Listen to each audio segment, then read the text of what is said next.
Parshat Vayigash contains some of the most emotional and dramatic moments in Breshit.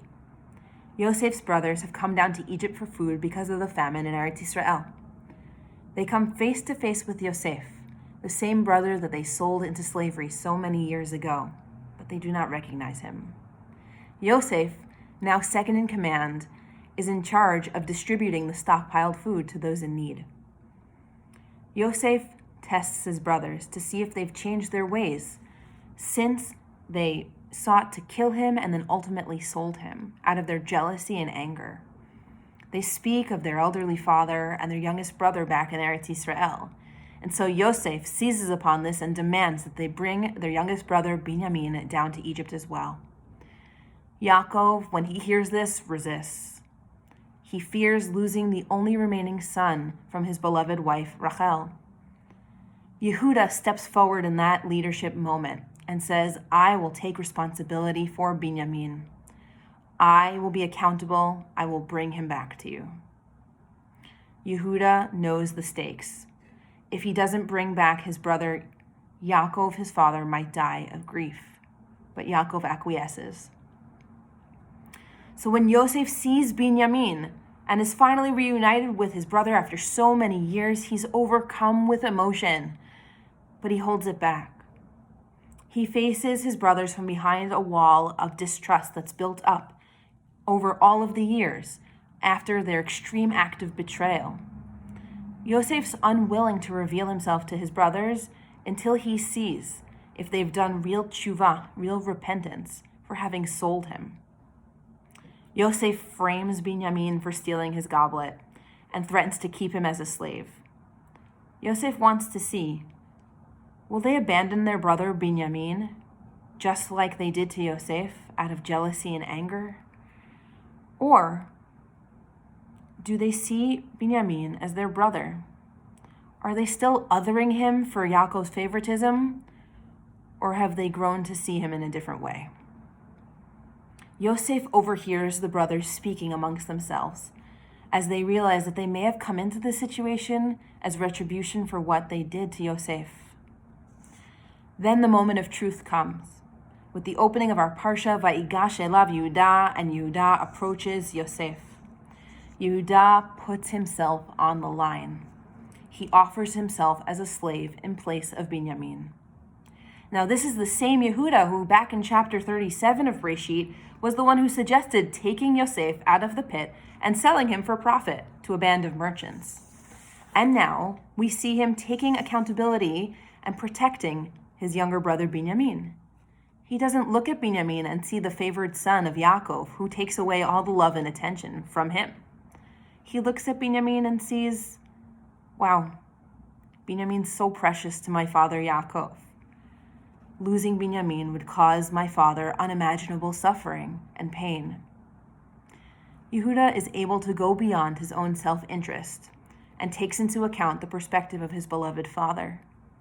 Yehuda's gesture proves to Yosef that he has changed and grown.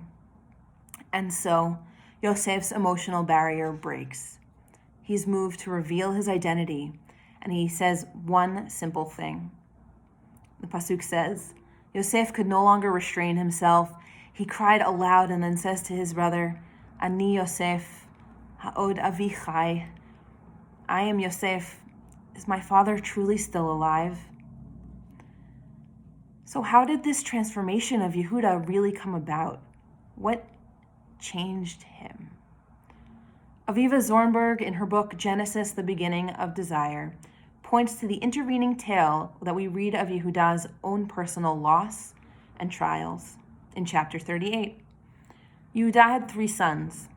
He marries the oldest off to Tamar, and his son suddenly dies.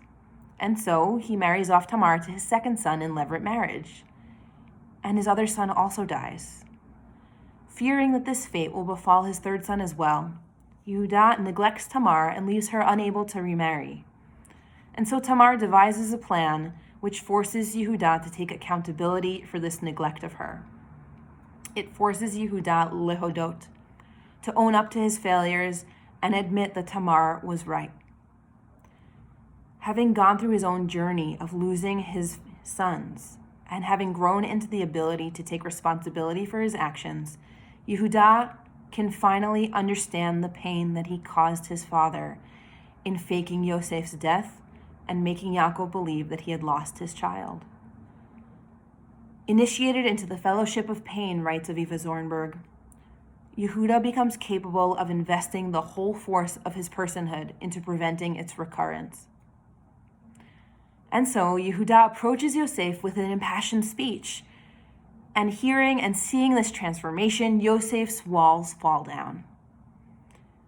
A beautiful midrash connects this moment of Yosef's emotional walls breaking to Yosef's memory of being thrown into the pit by his brothers. The designs in a person's mind are deep waters, but a person of understanding can draw them out, says Mishlei, Perek Kaf, Pasuk Hey. The Midrash explains, the designs in a person's mind. This refers to Yosef. A person of understanding. This refers to Yehuda. What does this resemble? A deep pit into which no one could climb down. Then a wise person came and brought a long rope that reached down into the water so he could draw from it. So was Yosef deep in the pit, and Yehuda came and drew him out. Yosef was traumatized by the betrayal he experienced at the hands of his brothers in his youth. And now that Yehuda could see this and take responsibility for the pain that he caused through his actions, Yehuda was able to speak from a place of empathy and understanding another's pain. From that place of vulnerability and empathy, Yehuda was able to reach his brother, who was distanced from his family behind walls of pain and trauma. Meeting each other in the middle, in that place of shared humanity and human experience, allowed the brothers to reconnect and reconcile.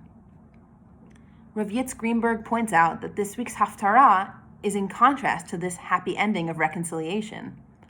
The story doesn't actually end here. Strife between the brothers returns and reappears as strife between the tribes after Bnei Yisrael conquer the land of Canaan.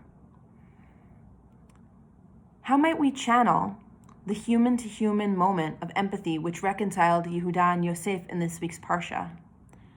What's the key to approaching each other not as rivals, but as fellow humans? The Torah reads, quote, "And Yehuda approached him and said, Bi Adoni, by your leave, my Lord." Quoting the great Kabbalist Rav Isaac Luria, Rabbi Yehuda Leib Alter of Gur, in his Hasidic work, the Sfat Emet, notes that with a little wordplay, the phrase can be reread as Bi Adoshem, in me is God.